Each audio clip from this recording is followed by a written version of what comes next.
ত্রয়োদশ জাতীয় সংসদ নির্বাচনী জনসভায় অংশ নিতে গিয়ে পৃথক ঘটনায় কিশোরগঞ্জে 2 নিহত কর্মীর পরিবারের সঙ্গে সাক্ষাৎ করেছেন বাংলাদেশ জামাত ইসলামীর আমির ডাক্তার শফিকুর রহমান। রোববার সকালে সড়ক পথে কিশোরগঞ্জে পৌঁছান তিনি।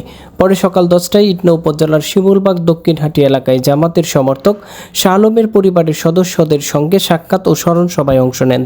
স্মরণ সভায় জামাতের আমির ডাক্তার শফিকুর রহমান ইটনায় নির্বাচনী জনসভায় যাওয়ার পথে স্ট্রোক করে নিহত শাহ আলমের পরিবারের দায়িত্ব নেয়ার ঘোষণা দেন। ইটনায় স্মরণ সভা শেষে জামাতের আমির নিকলি উপজেলার ছাতিরচর গিয়ে নিহত কর্মী আব্দুস সালামের পরিবারের সদস্যদের সঙ্গে সাক্ষাৎ করেন। আব্দুস সালাম গত 3 ফেব্রুয়ারি কটিয়াদী নির্বাচনী জনসভা থেকে বাড়ি ফেরার পথে সড়ক দুর্ঘটনায় নিহত হন। বাংলাদেশ জামাত ইসলামীর আমির ডাক্তার শফিকুর রহমান 2 পরিবারের সদস্যদের সঙ্গে সাক্ষাৎ করে গভীর শোক ও সমবেদনা প্রকাশ করেন। আপনারা দেখছেন কিশোরগঞ্জ টেলিভিশন।